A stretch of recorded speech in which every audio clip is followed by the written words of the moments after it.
The people of the 19th century also saw a war in their lifetime that lasted only 38 minutes, not 10 or 20 years. It was the first time in history that a war ended before the news reached anywhere. The Anglo-Zanzibar War fought in Africa has also received the world record of being the shortest war in the world by Guinness Book. But the question is that this historic war of Anglo-Zanzibar took place between which two countries? And how was it decided within just half an hour? Welcome to Kazi TV Videos. Viewers, this historic battle took place on the island, which used to be an island country called Zanzibar in the Indian Ocean.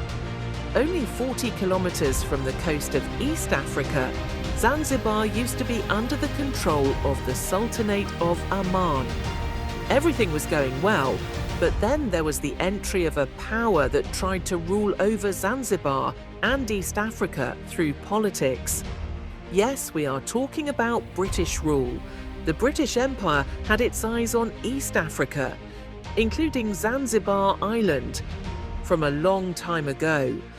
They had to take advantage of the strategic location here and bring the valuable resources here under their control. The British considered themselves to be quite advanced, especially compared to the eastern countries, India, Africa, and many Arab countries. But because Zanzibar Island was under the control of Oman, this dream of the British could not be fulfilled until it was taken out of the control of the Omani Empire. At that time, the Sultan of Oman was Sayyid bin Sultan. They rarely compromise on their principles. This was the reason why it was often known as the Line of Oman. Now, obviously, it was not possible for the British Empire to occupy any part of Oman during his lifetime.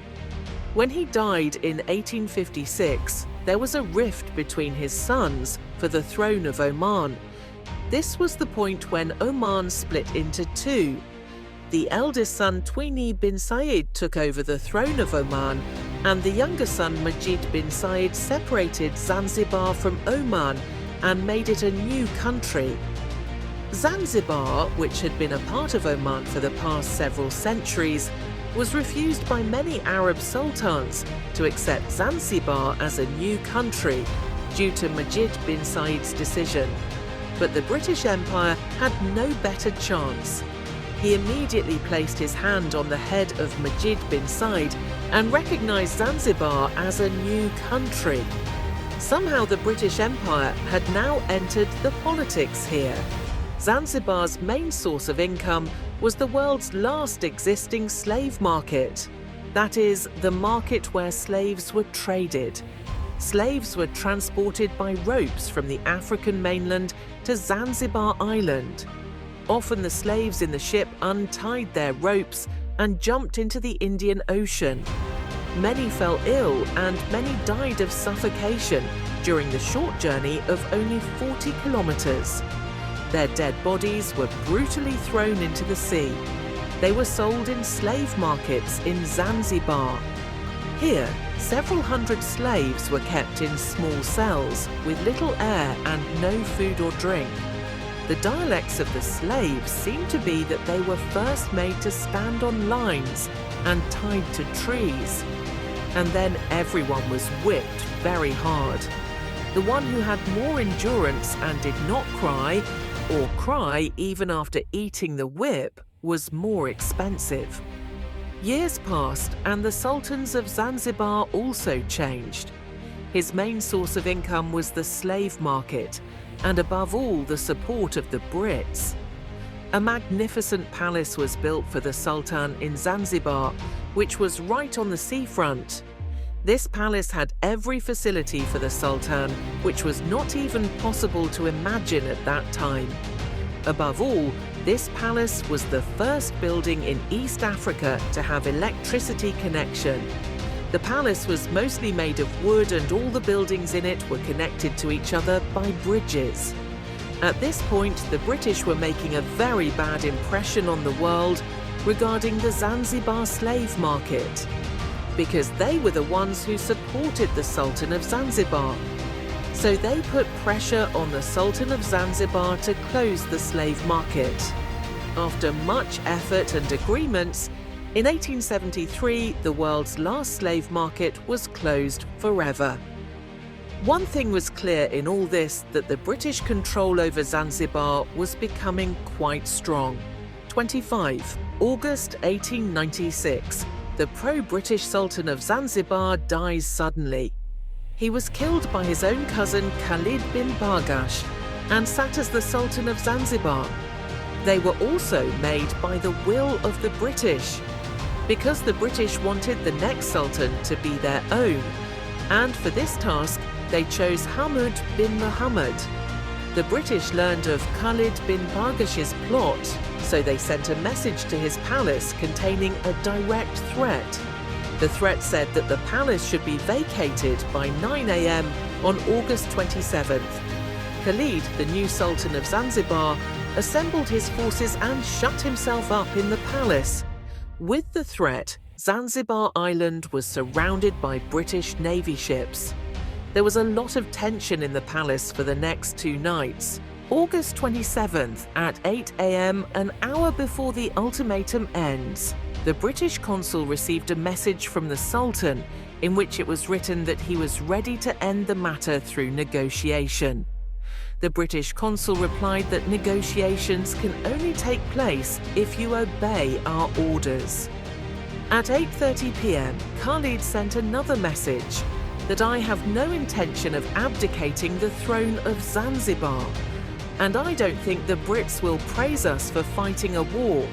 The British consul replied that we also have no intention of attacking, but that doesn't mean we can't attack.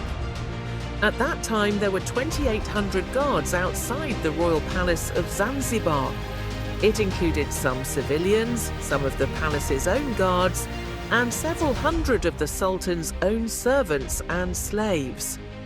Along with the royal prayer, a ship was also stationed in the Indian Ocean outside the Sultan's palace to attack the navy. It was then a 32,000 HHS Classic Royal Yard, which was communicated by Queen Victoria to the Sultan of Zanzibar in 1873. In addition, 2 stream ports in Zanzibar were also present to engage the British Royal Navy. At exactly 9 o'clock, when the ultimatum given to the Sultan ended, 2 cruisers of the British Navy, 3 gunboats and 150 Marines began to move towards the island. It should be remembered that these 150 people were against the 2,800 guards of the Sultan. At exactly 2 minutes past 9, the 3 gunboats, Raccoon, Thrush and Sparrow, opened fire blindly on the palace. A 12-pounder cannon inside the palace was destroyed in the first attack. The Sultan's Royal Yard, HHS Glasgow, was also destroyed in a single blow. But because she was standing on the harbour where the water was low, her upper part was out of the water. The Glasgow crew surrendered immediately, showing a British flair. The British had a plan to arrest Sultan Khalid bin Bargash and take him to India. But on the first fire, the Sultan, along with his other Arab companions, secretly escaped from the palace. Out of the Sultan's army of 2,800, 500 soldiers were killed due to the heavy bombardment. The British Navy fired a total of 50 shells, 4,100 machine gun rounds and 1,000 rifle rounds. At 37 minutes after 9, the British soldiers had entered the palace, after which the remaining palace guards also surrendered. After exactly 1 minute, at 28 minutes past 9, the British Marines hoisted the Sultan's flag on the roof of the palace. And this was the end of the 28-minute battle. Surprisingly, while 500 of the Sultan's men were killed in the entire battle, only 1 sailor of the British Navy was injured. Later, it was learned that Sultan Khalid bin Bargash had gone to German East Africa and taken refuge.